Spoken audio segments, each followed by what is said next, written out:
और मैं इन्हीं से पहचान बनी है मेरी, दिखाई नहीं देता लेकिन हर गली, हर मोहल्ले, हर स्कूल, हर कॉलेज, हर हॉस्टल के कमरे में और अक्सर तुम लोगों के दिल और दिमाग के दरवाजे पे दस्तक देता हूं।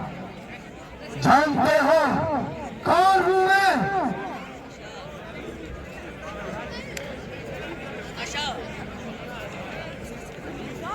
रोशनी नहीं, अंधेरे का साया हूं। मैं हूं नशा, एक ऐसा शहर जिसे तुम शुरू में सुकून समझते हो, फिर तुम्हारा दोस्त बनके मैं आहिस्ता आहिस्ता तुमसे तुम्हारा सब कुछ छीन लेता हूं। पहले तुम्हारे सपने, फिर तुम्हारी पढ़ाई, फिर तुम्हारा परिवार और आखिर में तुम्हारी जिंदगी। मैं ही हूं जो पहली बार तुम्हारे कान में हल्के से कहता है, बस एक बार ट्राई कर, फिर मैं तुम्हारे जहन का मालिक बन जाता हूं। तुम मुझे मानते हो अपना दोस्त, पर असलियत में मैं तुम्हारा कातिल हूं। माँ बाप बहुत कोशिश करते हैं अपने बच्चों को महफूज रखने की, लेकिन कब तक?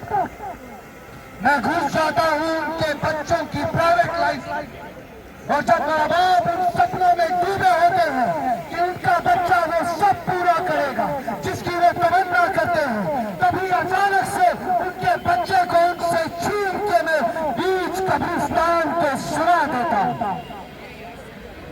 उनकी छोटी सी दुनिया को अपने पैरों तले ऐसे रोकता हूं जैसे किसी कीड़े को मरोड़ा जाता है। मैंने मां के आंचल से उनके बच्चे छीने, मैंने बाप अपने जवान बेटे के जनाजे को कंधा करवाया, और तुम सब सोचते हो ये सब तुम्हारे साथ नहीं होगा।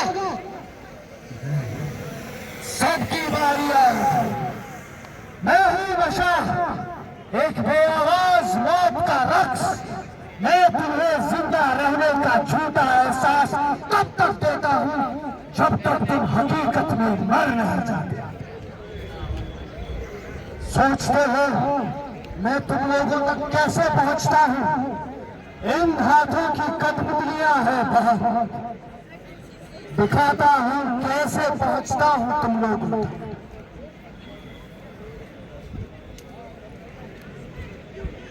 तुम्हें इस जहां का सबसे बड़ा आदमी बनना है, सबसे ज्यादा पैसा तुम्हें मुझसे ही मिलेगा।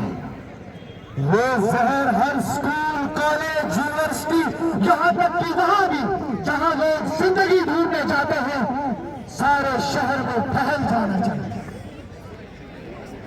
तुम्हें अपने बच्चों का फ्यूचर बनाना है, दूसरों के अगर मर भी जाए तो क्या ही फर्क पड़ेगा। देखो तुम्हें अपना महल तामीर करना है और उसकी बुनियाद में अगर दूसरों के बच्चों की लाशें ही डालनी पड़े तो कोई गम नहीं। ये शहर तुम्हारा हो जाएगा, तुम्हारे नाम से लोग कांपेंगे, तुम्हारे लिए लाल कालीन बिछा दिए जाएंगे, ये इज्जत नस्लों तक चलेगा। जितना ज्यादा जहर फैलेगा उतना ज्यादा कीमत बढ़ेगी। लोग तुमसे भीख मांग मांग कर अपनी मौत खरीदेंगे। पहला देश, पहला। हाँ, सब ठीक चल रहा है। आज की कंसाइनमेंट सेफ हाउस में पहुंच जाएगी। मेरे लोग तैयार हैं, तुम बस अपना हिसाब क्लियर करो। बशीर शाह के चेहरे के पीछे एक बिजनेसमैन रहता है जो लोगों के रूह की सौदा करता है। ये जहर सिर्फ बिकना नहीं चाहिए, ये लोगों के खून में दौड़ना चाहिए। इसकी खुशबू हर स्कूल, हर कॉलेज, हर ट्यूशन सेंटर, हर पार्क, हर गली, हर मोहल्ले में फैलनी चाहिए। बच्चे, जवान, बूढ़े यहाँ तक औरतें, लड़कियां, सबकी रगों में खून बन के दौड़ना चाहिए।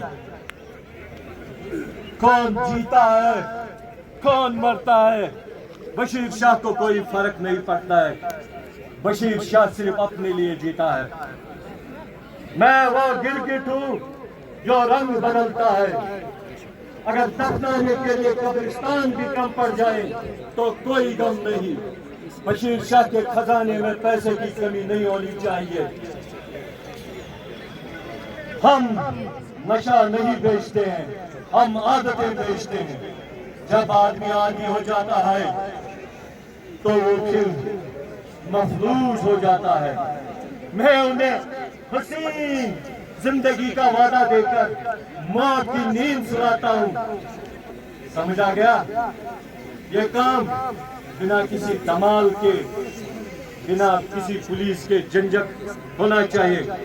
मैंने तुम्हें पहले भी कहा है, ये काम बिल्कुल खामोशी से होना चाहिए। चल चल, अब फोन रख, कोई आ रहा है। अस्सलाम वालेकुम जनाब। वालेकुम सलाम। कैसे आना हुआ? जनाब मैं माल के लिए आया हूँ।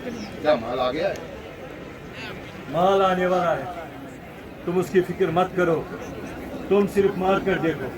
जनाब मार्केट तो खुला है, डिमांड बहुत ज्यादा है माल की। ये तो अच्छी बात है। अब तो हमारा माल दुगनी कीमत बिकेगा। तुम जाके अपने माल को देखो, बाकी किसी चीज की फिक्र ना करो। माल हमारे पास बहुत आया। जनाब देखिए, आप तो ना कह रहे। तुम परेशान क्यों हो रहे हो? दुगने की बात किसने की? लोग 4 गुना कीमत देकर ये माल खरीदेंगे। उसके लिए उन्हें अपने माँ बाप का भी सौदा करना पड़े ना, तो वो कर लेंगे। तुम काम न करो, जाओ तुम अपना काम देखो। जी अस्सलाम वालेकुम। वालेकुम सलाम। अस्सलाम वालेकुम। वालेकुम अस्सलाम। मुश्ताक साहब, तुम्हारे गरीब खाने पे आज कैसे आना हुआ? अरे बशीर साहब, अपनी मजबूरी समझी। दरअसल हमने मोहल्ले में ड्रग एडिक्शन के खिलाफ एक सेमिनार का इनेकाद किया, तो सब मोहल्ले वाले चाहते हैं कि बशीर साहब को लोग सुनते हैं। इनका काम बस खिदमत खुलकुला है, तो आपको मस्जिद चीफ गेस्ट वहाँ पे बुलाने के लिए मैं यहाँ हाजिर हुआ। मुश्ताक साहब, आप मुझे शर्मिंदा कर रहे हैं। मैं एक छोटा मोटा सा समाजी वर्कर हूँ, मैं इन बड़े कामों में कहाँ है? बशीर साहब, ये तो आपका बड़ापन है। हम सब जानते हैं, लोग आपकी बात सुनते हैं। हम चाहते हैं कि आप वहाँ पे आए तो हमारी हौसला अफजाई हो। मुश्ताक साहब, कब करने जा रहे हैं ये प्रोग्राम आप? जी बस अगली इतवार को सुबह 10 बजे। इतवार को सुबह 10 बजे? जी मुश्ताक साहब, उस दिन ना हमने यतीम बच्चों के साथ एक प्रोग्राम रखा हुआ है। अच्छा। नामुमकिन है मेरा आना। बशीर साहब, आप तो हमेशा ऐसे काम करते रहते हैं, लेकिन ये भी तो भलाई का काम है। इस लानत ने हमारे समाज को खोखला कर दिया, तो मेहरबानी करके आप थोड़े वक्त के लिए तशरीफ जरूर लाइए। ये बहुत अच्छा काम कर रहे हैं आप। हमारे बच्चे आज गलत रास्ते पर पड़ गए। जब आप इतना इसरार कर रहे हैं तो ठीक है, मैं आता हूँ, लेकिन एक बात है, जी। मैं खाली आधे घंटे के लिए आ सकता हूँ। बहुत हमारे लिए बहुत काफी। शुक्रिया चलिए, शुक्रिया चाय शाय पी लीजिए। शुक्रिया जनाब, आप वहाँ पे आएंगे तो वो सबसे बड़ी बात है। चलिए। अस्सलाम वालेकुम। सलाम अलैकुम। चीफ गेस्ट, वो भी ड्रग की एडिक्शन। ये लोग भी ना, पता नहीं इनको कब समझ आएगा बशीर शाह।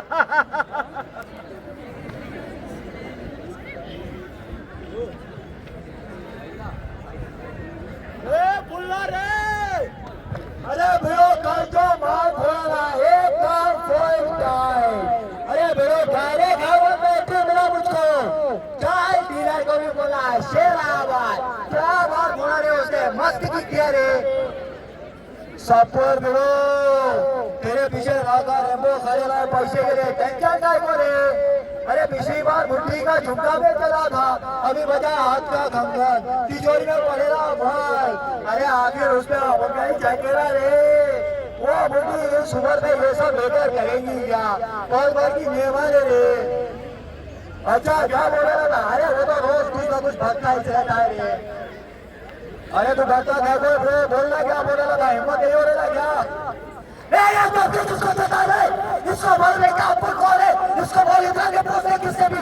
यहाँ तो बच्चा पूरा बवाली कवाली, यहाँ तक कि कुत्ता भी जानता है कि राजा ने बोला गुस्सा जब पेट में चलता है ना, सीधा टेंशन का चलता है, पेट में गुस्सा चलता है, तो तब चलता कि सारे आसपास तेरा बंद करने समझा क्या? तू तो जानता है कि राजा ने बोला एक ही बंदा गुस्सा का कंट्रोल करना है चुने पर।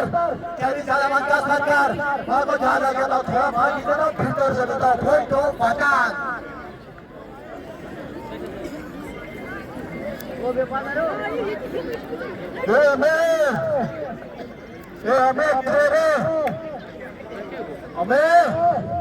बोल बेटा, क्या बात है? बेटा मेरे पास नहीं है। ज्यादा मत बोल, पैसा दे रहे। बेटा मैंने भी बोला मेरे पास नहीं है। मेरे पास तेरा चिट्ठी सुनने का टाइम नहीं है रे, पैसा दे जल्दी। क्या मतलब है तेरा? 2000 रुपया 2 दिन पहले मैंने तुझे दिया, कहाँ रखा वो तूने? अरे आपका मंदिर को रोज रोज हिसाब देना फिरूंगा, बिना खर्च किया काय को खर्च किया? ज्यादा मत बोल, पैसा दे चल। मैं अपना खून पसीना बहा के इस घर के लिए कमाती हूँ। मैं तेरी माँ हूँ, मेरा हक बनता है ये पूछने का कि तू पैसे कहाँ रखता है, कहाँ उड़ाता है?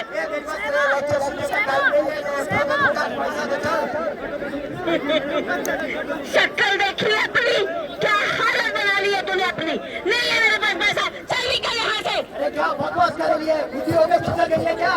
कल ही मैं देखा पर मैं 10,000 को रखी थी, रातों रात में सभी खा गई, आसमान निकल गया। क्या बकवास कर रही है? क्या मतलब तेरा? अब तो मेरी जासूसी करेगा? अब तो मेरी जासूसी करता है? तू ये देख रहा है कि माँ पैसे कहाँ से लाती है और कहाँ रखती है? मैंने अपना खून पसीना बहाकर इस घर के लिए कमाया, इस परिवार के लिए कमाया। तुम्हारे अब्बू के गुजर जाने के बाद मैंने अपनी रातों की नींद खत्म कर दी, सिर्फ इसलिए कि तुम तेरी जुबान कट के क्यों रह गई है बोलने से पहले? निकल यहाँ से, नहीं है मेरे पास पैसा, निकल यहाँ से। मुझे बोला हाँ मैंने तुझे मारा। ज्यादा न बोल, वरना मेरा हाथ भी उठ सकता है।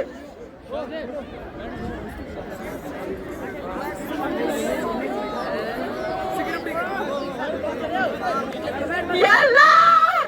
या अल्लाह! ये मैं क्या सुन रही हूँ? या अल्लाह, ये मैं क्या सुन रही हूँ? अपने बेटे के मुंह से, अपने बेटे की जुबान से क्या मैंने इस चीज के लिए पाल पोस के अपने बच्चे को बड़ा किया था? क्या मैंने इस दिन के लिए अपना खून पसीना बहाया? या अल्लाह, या अल्लाह, ये सुनने से पहले तो मुझे मौत दे देता, तो मेरे लिए वही बेहतर थी। या अल्लाह, या अल्लाह, मैं कहाँ जाऊँ? आज मेरा बेटा मेरे ऊपर हाथ उठा रहा है। क्या हो गया मेरे बच्चे को? तू मुझे मारना चाहता है ना? तू मुझे मारना चाहता है ना? मार मुझे, मार। मैं कहती हूँ मार मुझे। अगर तुझमें ताकत है मार मुझे। उठा हाथ, मैं भी देखूं एक बेटा अपनी माँ को कैसे मार सकता है।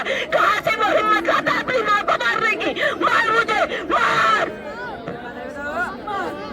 मार मुझे, मैं कहती हूँ मार मुझे, मार, मार मुझे।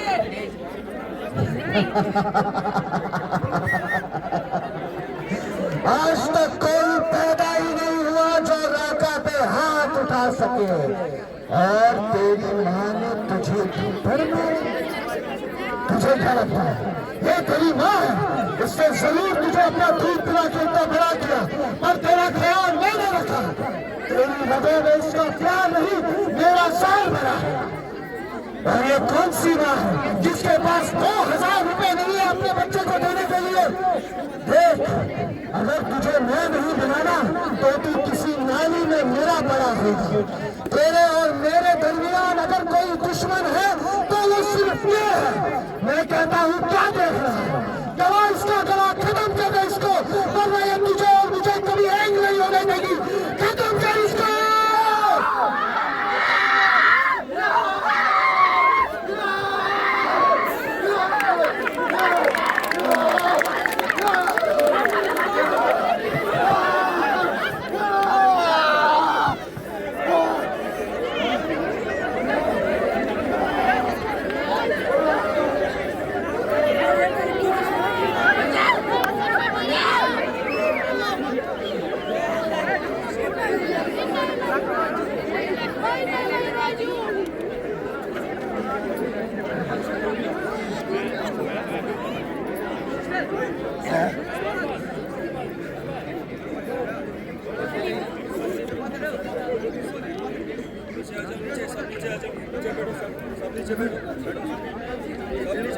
इसकी सांसें अभी चल रही है।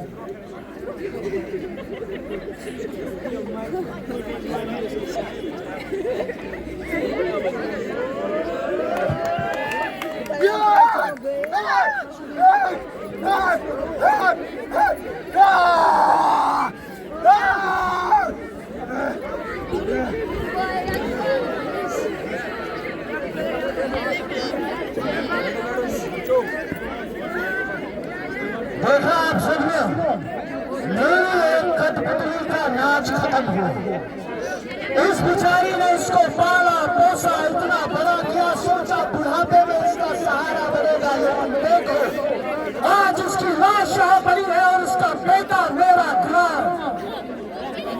और तुम सबको अब भी यही लगता है कि ये सब सिर्फ इसके साथ हुआ।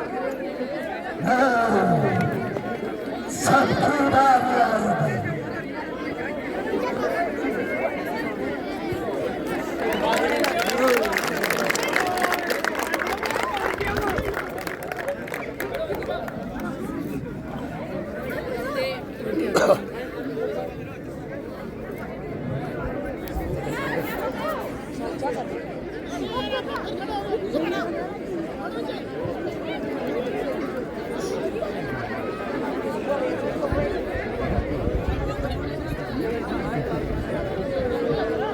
क्या देख रहा है? न यहाँ कोई है, न यहाँ कोई, और यहाँ तो कोई नहीं। मैं कहता हूँ यही सही मौका एक पोज मारने का। तुझे याद है जब तेरे घर में चीखें होती थी, जब तेरा बाप तेरी माँ पे बेरहमी की तरह हाथ उठाता था, तेरी बहन डर के मारे कहाँ छप जाती थी, तेरा छोटा भाई सहना सा बेड के नीचे चला जाता था और तू कोने में बैठा मुंह छुपाए बस देखता रहता था। अगर तेरे बाप को तेरे मार्क्स का पता चला तो हाथ फिर से उठेगा तेरी माँ पे, तेरी बहन पे, तेरे छोटे भाई बहनों पे। देर किस बात की?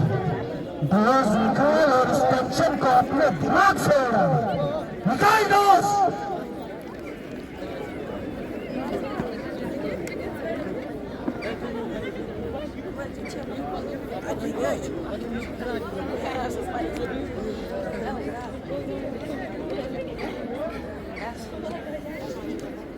एक डोज से तेरा दर्द खत्म नहीं हो सकता, एक और डोज मार दे।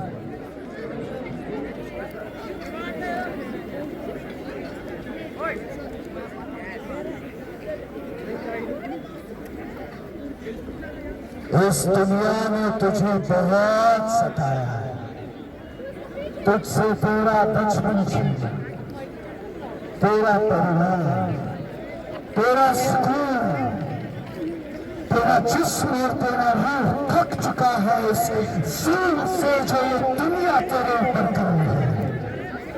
तेरे जिस्म और तेरे रूह को जो सुकून मिलना चाहिए वो सिर्फ और सिर्फ मुझसे ही मिलेगा। वो सुकून सिर्फ मुझसे ही मिलेगा। वो सुकून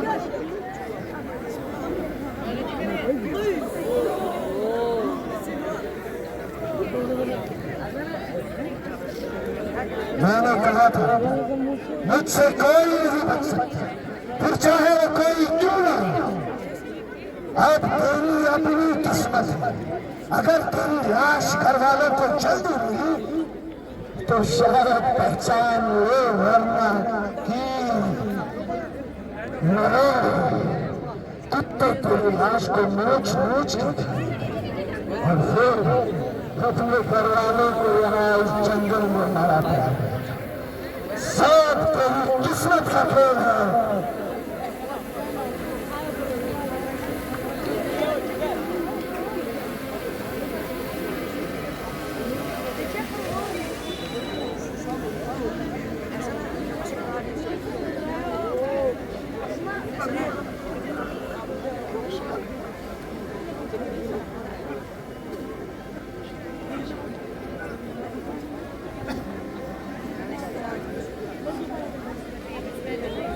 या अल्लाह, ये कैसी बदबू, ये मेरा दिमाग फाड़ दिया।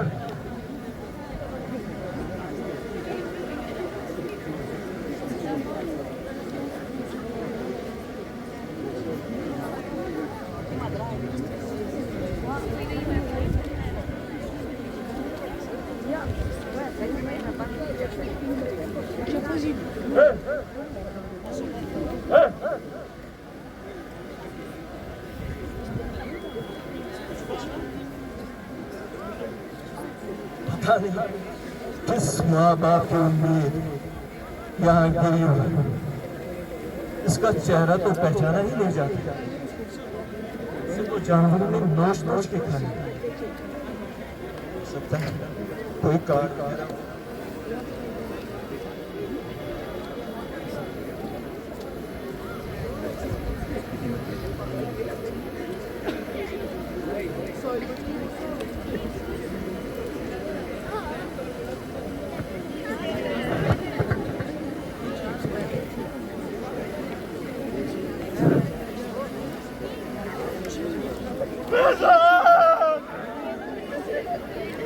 मेरे बेटे फसाद ने तुमने क्या किया?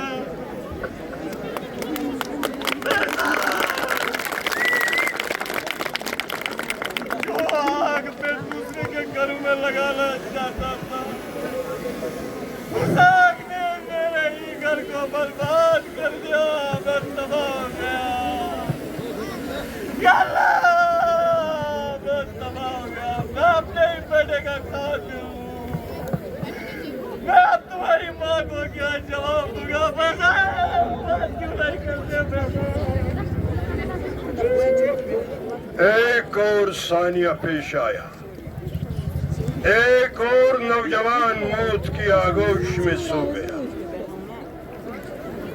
एक और माँ बाप का दौर शुरू हुआ रोने धोने का।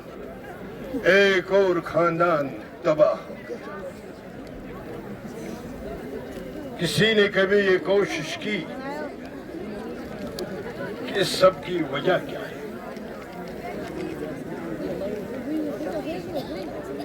वालिदैन ने कभी अपने बच्चों की तरफ ध्यान दिया कि उसके बिहेवियर में कोई चेंज तो नहीं आई है? उनका बेटा या बेटी बंद कमरे में कुंडी लगाकर क्यों बैठना पसंद करते हैं? एक माँ बाप दिखाओ, सिर्फ एक, जो आज तक स्कूल कॉलेज अपने बच्चे की अटेंडेंस चेक करने के लिए गया।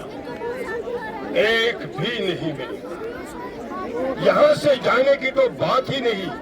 अगर स्कूल कॉलेज से बुलावा भी आ जाए तब भी वो अपनी मसरूफियात का एक्सक्यूज देकर अपने बच्चों को इग्नोर करते हैं।